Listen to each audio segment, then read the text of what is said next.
In Lebanon today, there was talk of a ceasefire, yet the sound was still of war.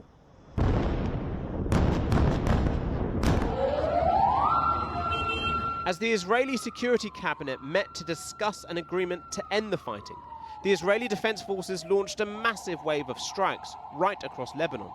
With more than 10 dead and the dust still settling, Israel's Prime Minister Benjamin Netanyahu called on his cabinet to approve the ceasefire deal. Speaking this evening, he said Israel had set Hezbollah back decades and that a ceasefire now means they can focus on the Iranian threat. There had been a marked ratcheting up in attacks in recent days, with more than 30 killed in Lebanon from Israeli strikes on Monday. And yet this could be the last of the devastation and destruction, at least for now, and at least in this pocket of the Middle East. Hezbollah began firing into Israel following Hamas's attack of October the 7th and Israel's subsequent assault of Gaza, a show of solidarity among the two Iran-backed groups. The tit-for-tat exchange of missiles lasted nearly a year and led to around 60,000 Israeli citizens having to leave their homes in the north. It was this that Israel gave as its reason for escalating. In September, they assassinated Hezbollah's leader Hassan Nasrallah in a massive strike in Beirut, and days later launched a ground invasion of southern Lebanon. Israel says it's now killed more than 2,000 members of Hezbollah, but the war has displaced 1.2 million Lebanese citizens, and the death toll stands at more than 3,700, many of them civilians. Now, after 13 months, a deal. Reports suggest that the ceasefire is roughly based on UN Security Council Resolution 1701, which brought to an end the last conflict between Israel and Hezbollah in 2006. The first stage of the agreement will see the withdrawal of all Israeli forces from southern Lebanon within 60 days. At the same time, Hezbollah will pull back its armed presence north of the Litani River. That's about 16 miles from the Israel-Lebanon border. The Lebanese army, along with existing UN peacekeepers, will then provide security in the buffer zone, with the US chairing a 5-country committee to monitor any infringements of the agreement. The US has also agreed to give Israel a letter of assurance that they will retain the freedom to strike Hezbollah if it poses a threat.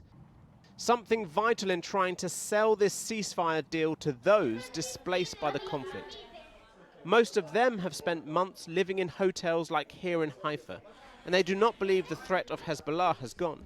We don't feel safe, and if we finish now, it will, the weapon will stay there for the future Hezbollah people. This is southern Lebanon today. Israel's assault has left a wasteland where once there were villages. For Netanyahu, he has successfully ravaged Hezbollah's military capabilities and killed its top leaders. But at what cost to the Lebanese people stuck in the middle, with any ceasefire potentially just a pause in a Cold War always on the edge of heating up? And what of the source of this war? Gaza, where fresh rubble lies atop more than a year's worth of constant bombardment. Talks of a ceasefire here are long forgotten, and yet the need for an end to the war is as great as the desperate clamour for food in Khan Yunis. Well, joining me now from Beirut is Lebanese MP and former Deputy Prime Minister Ghassan Hasbani. Thanks so much for coming back on the programme, Mr. Hasbani. Apparently the bombing is still going on in Lebanon, perhaps even in Beirut. How does it feel to be bombed into a ceasefire? Yeah, this is basically a ceasefire under fire.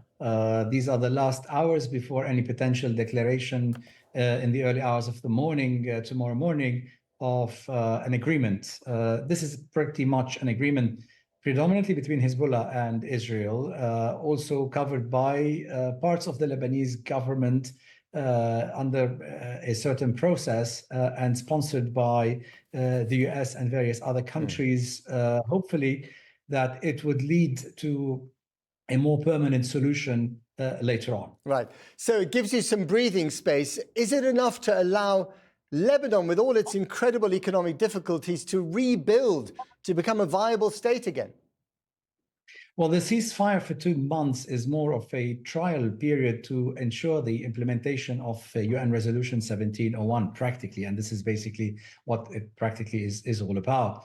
Definitely, as we've been hearing on the Lebanese side from the displaced people, as well as on the Israeli side, that people are still a bit cautious about returning home, about going back to normal life until this becomes a permanent situation. So it's a very fragile ceasefire given the conditions that have been put in place. But nevertheless, it's a practical implementation of UN Resolution 1701 that was effectively voted on almost 18 years ago after the Israeli war in 2006. Hezbollah has been severely weakened by the Israeli onslaught of recent months. Do you welcome the fact that Hezbollah has been put into a box?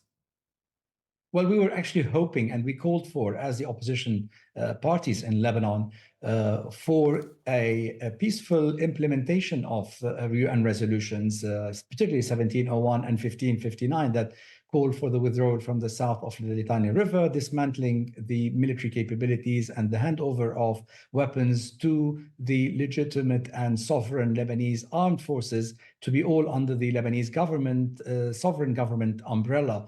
Yet these calls were never met. Today, unfortunately, they had to be done in such difficult circumstances with such huge losses to the Lebanese people, the Lebanese economy. Right. And we're going back to something that was agreed upon back in 2006. So at least let's hope that something positive will come out of this, with all the unfortunate losses of lives and property and economic losses as well. And finally and briefly, you are going to live under the constant potential threat of Israeli bombardment should Hezbollah try something on again, as the Prime Minister said just a few minutes ago. How does that feel? I mean, as a former Deputy Prime Minister, as a member of the Parliament, how does it feel to have that constant Israeli threat hanging over you? Well, this has always been the case to a large extent, except that the bombardment hasn't happened so frequently. It used to happen, violations of airspace have happened most of the time in the past, and many times in the past.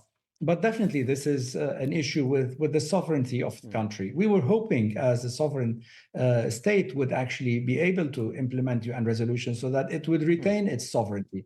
The sovereignty was breached by the existence of Hezbollah and the support of Iran militarily to Hezbollah for many, many years as well on Lebanese territory. And so was the Israeli overflights and interference every now and then. So if this period is only a temporary period to ensure that the agreement stands, this would eventually lead to a withdrawal of the Israelis and a more permanent solution. And let's hope we will get to that eventually. Ghassan Hasbani, thank you very much indeed. Well, I'm now joined by Miri Aysin, who is a retired colonel from the Israeli Defense Force. She worked with Prime Minister Ehud Olmert during the last Lebanon war and is now a fellow at the International Institute for Counterterrorism. Thank you very much to you, Miri Aysin, for coming back on our programme. Let me start, first of all, with this. Do you think the Israeli government agreed to this ceasefire because they were running out of ammunition, as the Prime Minister indicated today, or because the Americans were putting pressure on them? I don't think that the two actually contradict. And I'll add in that nobody here wants a war, Matt. This isn't about something that we want it to go on forever. It's a question of what you can continue to achieve, both against Hezbollah inside Lebanon right now, without at the end really completely destroying this country called Lebanon that hosts them. And listening to Mr. Hasbani before, it's really that challenge of Hezbollah being in Lebanon. They are Lebanese, they are Arabic, they speak Arabic. And so for us, it's not about Lebanon, it's about Hezbollah and what you can achieve. But the Prime Minister, Netanyahu, that is, also just said that they will now focus more again on Hamas and also on Iran. What does that mean, do you think, focusing on Iran?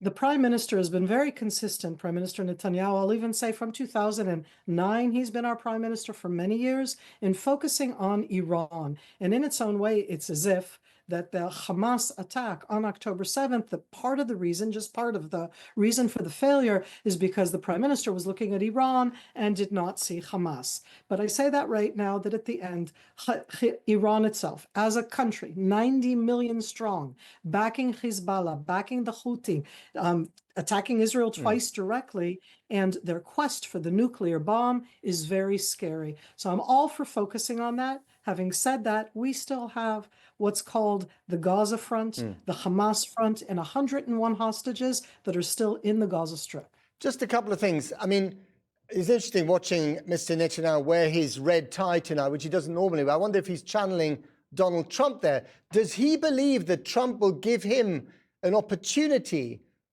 to attack Iran on a wider scale and perhaps cause regime change there? I don't think that Israel has the capability to do regime change. And I would say in that sense, there's a difference between targeting the nuclear facilities, because those nuclear facilities don't threaten Israel, Matt, they threaten the world. Nobody wants Iran to be nuclear. But there is a difference between that and regime change. I do think that this prime minister feels that he will have an easier conversation with President Trump. I don't know if that's right, but I think that the prime minister thinks. Of course, the Americans hope that this will now pave the way for some kind of ceasefire in Gaza. 44,000 people have been killed in Gaza, most of them civilians. It's been a terrible tragedy for Gaza, but also it's isolated Israel more than you might have imagined a year ago. Isn't it time for the right pressure to be put on Netanyahu to end this Gaza thing and try and come up with some sort of solution for the Palestinians and rebuild? I wish it was as easy as that. You do realize that on October 8th, or for that matter, yesterday or today, all Hamas have to do is give back 101 hostages and it's done. That this is about Hamas attacking us, taking the hostages, doing horrific things, building themselves inside the civilian community. I'm not saying it's an easy, simple one. I do think that we have to find a resolution. I don't think anybody should be using right now the terms of peace. I think that that's a challenging one right now. But yes, to arrive at an end to this overt, horrific fighting. Miri Eisen, thank you very much indeed.